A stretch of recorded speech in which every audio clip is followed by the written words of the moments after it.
ini buruk, ini nggak adil, ini jelek. Kenapa Allah menakdirkan seperti ini? Pasti kita akan marah, ya kan? Sebel kita. Kenapa? Padahal kan kita udah punya ilmu sabar. Kadang kehilangan yang paling kita tangisi justru cara Allah menjaga imannya kita.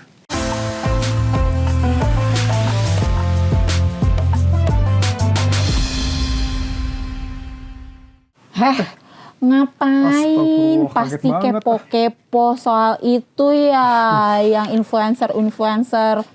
Bener banget. Seru Maksudnya, banget sih emang tuh. Bisa-bisanya ya, padahal Padahal cakep pasangannya udah banget. cakep ya. Bisa-bisanya dia langsung milih orang lain yang gitu ya. Padahal udah Bener banget. berkeluarga loh, Astaga. ya ampun. Ini gue sampai gak habis pikir ya. Ini sampai kayak gue masukin ke profilnya dia. Dulunya kayak gimana, kenapa bisa sampai kayak selingkuh kayak gitu. Tapi benar selingkuh. Ya nggak tahu sih ya. Tapi yang lagi ramenya kan kayak gitu kan ya. Oh, padahal kasihan banget ya anak-anaknya ya. Iya, lucu-lucu. Astaga. Oh iya. Tahu nggak kalau gibah di zaman sekarang tuh bisa jadi fitnah loh. Tuh dengerin. Era digital, ya kan? Udah gitu gak enak. Udah Cak Alam. Iya Cak, maaf Cak. Ngajak gibah mulu Saya nih. cuma dengar aja tadi. Nggak ikutan ya?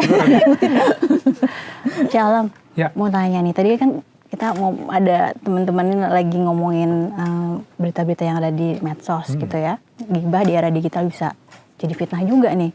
Nah, kalau yang saya mau tanyain sama Cak Alam, gimana sih caranya supaya kita itu terhindar dari fitnah-fitnah itu? Nah, katanya kalau dalam Al-Kahfi, kalau kita membaca surat Al-Kahfi itu bisa menjadi tameng. Itu benar nggak sih, Cak? Ya, oke. Surat Al-Kahfi menjadi tameng. Memang kita disunahkan oleh Nabi Muhammad untuk membaca surat Al-Kahfi itu di hari Jumat. Nah, mulai hari Jumat itu mulai kapan sih? Dari Kamis. Tengah bukan? malam atau Oh, abis maghrib. Habis maghrib Kamis. habis maghrib. Makanya kan kalau takbiran itu, takbir itu mulai dari kapan? Habis maghrib. Habis maghrib. Jadi Jumatnya itu dihitung mulai dari Habis Maghrib. Di hari Kamis. Kamis malam. Kamis Berarti malam. malam. Jumat. Oke. Kemudian kita berpikir bisa menghindarkan dari fitnah, fitnah Dajjal. Oke.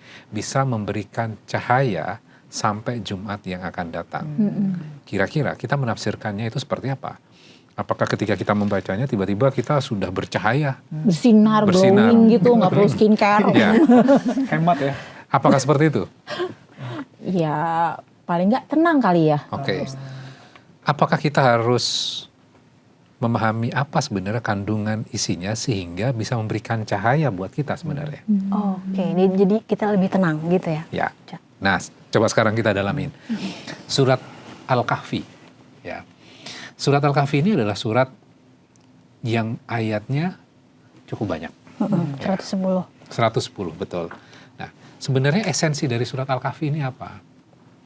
Kalau nggak salah banyak ya, Cak? Ya.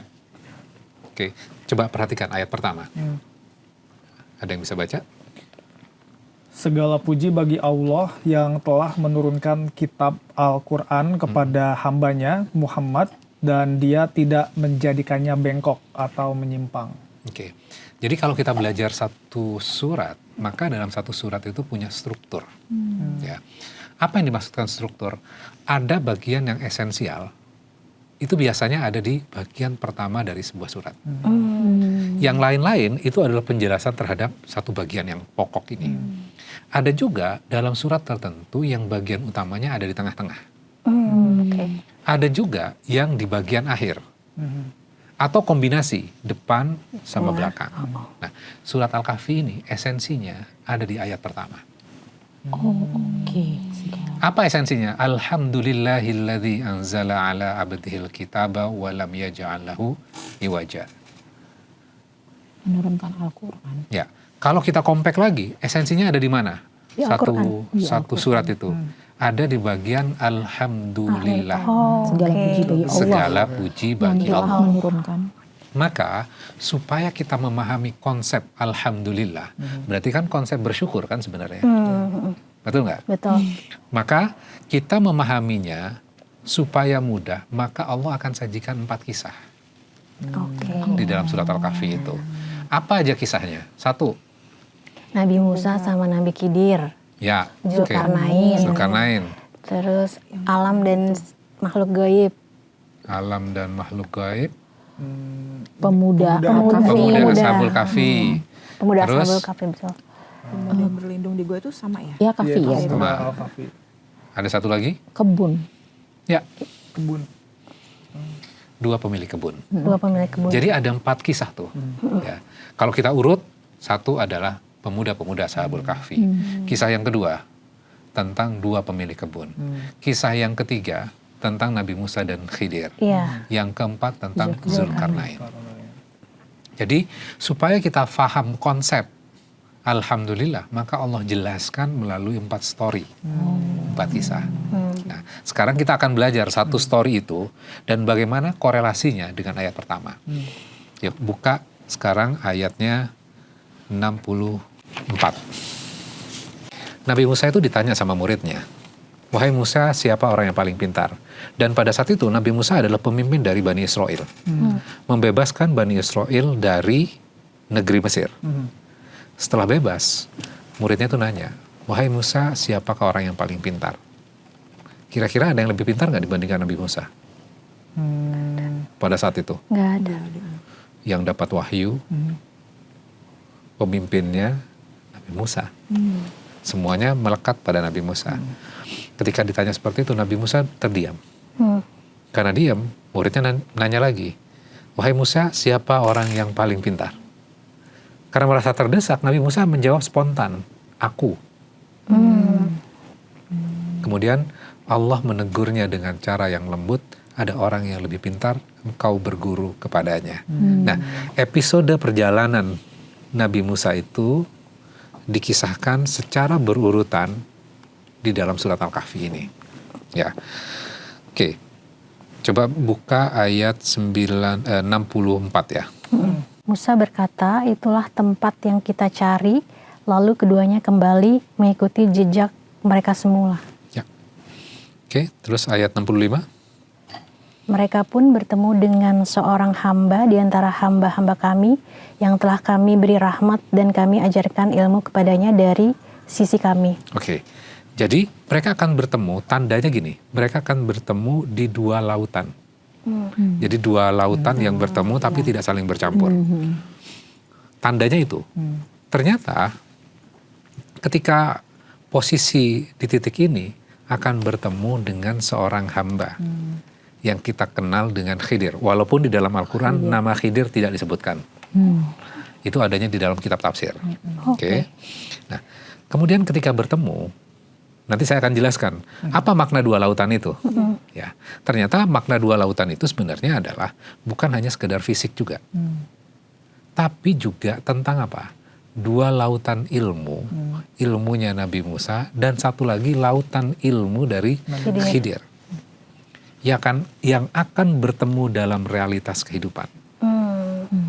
Ya, 2 lautan ilmu ini kadang kita tidak memahami. Apa lautan ilmunya Khidir ini? Ada hikmah dari takdir yang kadang kita tidak memahaminya. Bahkan selevel Nabi Musa. Ya, memiliki ilmu yang luar biasa. Nah, ini perjalanannya. Ketika bertemu, Nabi Musa itu bermohon, "Bolehkah aku mengikutimu? Agar engkau mengajarkan kepadaku ilmu yang Menjadi petunjuk. menjadi petunjuk. Ya, agar mengajarkan kepadaku ilmu yang benar yang telah diajarkan kepadamu." Siapa yang mengajarkan? Allah yang mengajarkan. Oke. Terus jawaban dari Khidir ini apa? Sesungguhnya engkau tidak akan sanggup bersabar bersamaku. Oke. Itu bagian pentingnya. Engkau nggak akan mampu sabar. Ngingetin dia. Ya. Kenapa? Ini kan level Nabi. Punya ilmu. Ilmunya tinggi. Iya. Mendapatkan wahyu. Tapi Khidir mengatakan, kamu nggak akan sanggup sabar. Jadi ilmu yang akan diajarkan ini, Tentang sabar. syaratnya itu harus sabar. Tapi gimana kamu sabar kalau kamu nggak punya, baru ayat berikutnya tuh. Wa kaifa tasbiru ala ma lam tuhit bihi khubara. Bagaimana engkau akan sanggup bersabar atas sesuatu yang engkau belum mempunyai pengetahuan yang cukup tentangnya. Oke, itu kuncinya. Pengetahuan yang cukup tentangnya. Kalau kita nggak punya pengetahuan atau kita nggak punya pengalaman, kita akan sulit sabar. Katakanlah kita sudah belajar ilmu sabar, udah belajar nih dengan ustadz kita, dengan kiai kita, tapi ketika di jalanan kesenggol mobil kita, keserempet mobil kita, motor kita, apa yang terjadi berikutnya? Ngambek ya. Bete. Marah emosi. Beneran sih, tisu nggak sih? Iya, sabar sih. Marah tapi dilempar tisu. Minta ganti rugi lah. Iya. Kan ditabrak. Oke. Pasti kita akan marah. Iya. Ya kan? Sebel kita. Kenapa? Padahal kan kita udah punya ilmu sabar. Tapi kita nggak punya pengalaman. Betul nggak? Karena nggak punya pengalaman, maka kita akan sulit sabar. Maka Khidir sudah mengatakan itu kepada Nabi Musa. Terus janjinya Nabi Musa ada di ayat 69. Musa berkata, insya Allah engkau akan mendapati aku sebagai orang yang sabar dan aku tidak akan menentangmu dalam urusan apapun. Ya. Berarti udah janji tuh. Insya Allah aku akan sabar. Kemudian sang guru ini memberikan sebuah syarat. Syaratnya apa? Di ayat 70. Jika engkau mengikutiku, maka jangan engkau menanyakan kepadaku tentang sesuatu apapun. Sampai aku menerangkannya. Jadi nggak boleh nanya. Nggak boleh komen. Apalagi Protes. update status sosial. Kira Ya. aja sering komen di seorang. Ya. Jadi syaratnya itu. Jadi boleh ikut. Jadi yang diajarkan bukan ilmu teori, tapi praktek ya. kehidupan. Makanya dua lautan ilmu ini Ya. yang akan bertemu dalam realitas kehidupan. Terus perjalanan pertama, ayat 71. Apa yang terjadi? Keduanya itu Maka berjalanlah keduanya hingga ketika keduanya menaiki perahu, lalu dia melubanginya. Dia Musa berkata, mengapa engkau melubangi perahu itu? Apakah untuk menenggelamkan penumpangnya? Sungguh, engkau telah berbuat suatu kesalahan yang besar. Oke, peristiwa pertama adalah mereka naik ke perahu numpang. Ketika sedang berlayar, tiba-tiba Khidir melubangi perahu. Apa yang akan terjadi ketika perahu dilubangi? Tenggelam. Perahunya akan rusak. Ya, langsung spontan Nabi Musa mengatakan apa? Mengapa engkau? Tidak mampu sabar bersamaku? No. Di ayat yang sama Mengapa tadi. engkau melubangi perahu itu? Ya. Apakah engkau hendak menenggelamkan penumpangnya?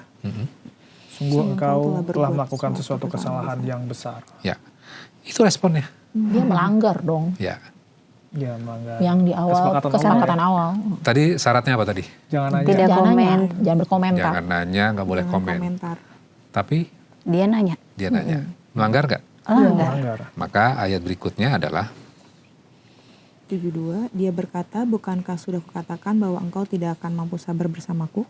kan udah saya katakan kamu nggak akan sanggup sabar. Kemudian Nabi Musa sadar itu.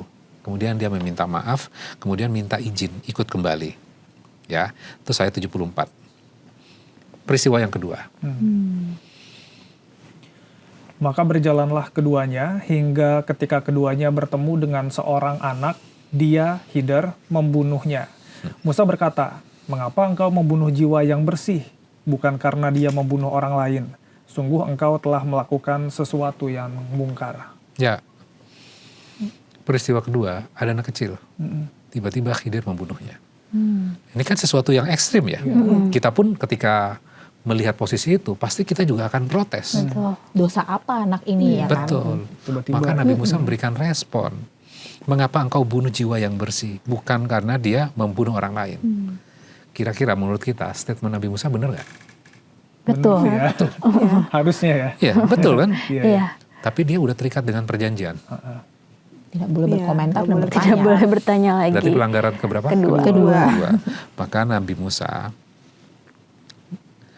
ditegur kembali sama Khidir. Bukankah sudah kukatakan kepadamu, kamu nggak akan sanggup Bersabar. sabar. Kemudian akhirnya Nabi Musa minta maaf. Kemudian akhirnya mereka diizinkan kembali. Nabi Musa diizinkan kembali ikut perjalanan Khidir. Tapi Nabi Musa mengatakan ini, karena sudah 2 kali melakukan kesalahan, jika aku bertanya kepadamu tentang sesuatu setelah ini, maka jangan lagi engkau memperbolehkan aku menyertaimu. Fair dong? Ya. Iya. Ini Nabi loh. Benar. Nabi dan Rasul. Sudah 2 kali. Maka kalau sekali lagi, jangan izinkan aku ikut. Berarti udah strike one, strike two, Ya. yang terakhir udah nih out. Udah SP2 Udah ya. SP2 ya. Ya. SP3 udah selesai. N. Oke, sekarang peristiwa yang ketiga. Apa yang terjadi? Di ayat 77 tuh. Maka keduanya berjalan hingga ketika keduanya sampai kepada penduduk suatu negeri, mereka berdua meminta dijamu oleh penduduknya. Tetapi mereka, penduduk negeri itu tidak mau menjamu mereka. Kemudian keduanya mendapatkan dinding rumah yang hampir roboh di negeri itu, lalu dia menegakkannya. Dia Musa berkata, jika engkau mau, niscaya engkau dapat meminta imbalan untuk itu. Oke. Jadi ada dinding hampir roboh. Iya. Jadi peristiwa pertamanya gini. Nabi Musa dan Khidir itu melakukan perjalanan yang panjang. Perahu ya. Mereka merasakan haus dan lapar. Kemudian minta makanan kepada penduduk di negeri itu. Semuanya pelit, tidak mau memberikan makan dan minum. Kemudian mereka berjalan melihat rumah yang dindingnya hampir roboh. Kemudian Khidir membetulkan dinding itu, menegakkan kembali. Setelah dibangun, Nabi Musa memberikan sebuah komentar. Kita bisa minta upah. Karena kan kita sudah berjasa dong. Tadi kan hitung-hitungan orangnya. Kita kan udah buat jasa. Iya. Kita bisa minta upah. Kira-kira melanggar nggak? Melanggar. Udah out. Maka Khidir mengatakan, ayat 78 tuh. Ini perpisahan antara aku dan engkau. Aku akan memberikan penjelasan kepadamu atas perbuatan yang engkau tidak mampu sabar terhadapnya. Peristiwa pertama, ya, di ayat 79. Kapal dilobangi. Nabi Musa itu kaget. Ya, ternyata kapal itu dilobangi karena ada raja yang akan datang ke daerah itu untuk merampas perahu yang masih bisa berlayar. Jadi dilobangi itu untuk apa? Supaya Supaya dicuri. Kalau rusak dirampas nggak? Iya. Nggak. Artinya apa? Dilobangi sesungguhnya bukan mencelakakan tapi untuk menyelamatkan. Berubah nggak cara melihat kita? Iya. Sudut Iya. pandang, iya. Sudut pandangnya jadi berubah. Kenapa? Karena hikmahnya sekarang dibukakan. Itu yang dimiliki oleh Khidir. Dan tidak dimiliki sama Nabi Musa. Ya, maka Nabi Musa sekarang belajar hal itu. Ya, kadang Allah dalam tanda kutip merusak sesuatu demi menyelamatkan kita dari bahaya yang lebih besar. Itu hikmahnya buat kita. Terus berikutnya, yang kedua, anak kecil dibunuh. Tampak kejam nggak? Kejam banget. Padahal Allah tahu anak itu kelak akan membuat orang tuanya melakukan dosa sampai menuju kepada kekafiran. Sehingga akan diganti dengan anak yang lain. Ya, akan ditukar. Kadang kehilangan yang paling kita tangisi justru cara Allah menjaga imannya kita. ada hikmahnya. Ada dari itu. hikmahnya, Iya, iya. betul. Peristiwa yang ketiga, tembok yang ditegakkan. Itu adalah milik dari 2 anak yatim. Dan orang tuanya meninggalkan harta di dalam rumah itu. Kalau temboknya roboh, maka akan mudah kelihatan. Karena penduduknya penuh perhitungan, bisa saja akan diambil harta-harta ini. Jadi diperbaiki sama Ya, diperbaiki. Supaya apa? Menyelamatkan harta anak yatim itu, sehingga ketika dewasa mereka akan menikmati harta warisan dari orang tuanya. Sering begitu nggak dengan kehidupan kita? Iya. Kadang rezekinya masih Allah sembunyikan nanti. Kita tidak terima sekarang. Supaya apa? Saat yang tepat baru nanti akan diberikan pada diri kita. Masya Allah. 3 kisah, 3 makna, 3 cara Allah menunjukkan bahwa yang tampak buruk ternyata ketika dibukakan pintu hikmahnya, penilaian kita jadi berubah. Oh, ternyata baik ya. Iya, iya. Nah, sekarang apa hubungannya dengan ayat pertama? Alhamdulillah. Alhamdulillah. Bersyukur. Kalau kita melihat segala sesuatu, ini buruk, ini nggak adil, ini jelek. Kenapa Allah menakdirkan seperti ini?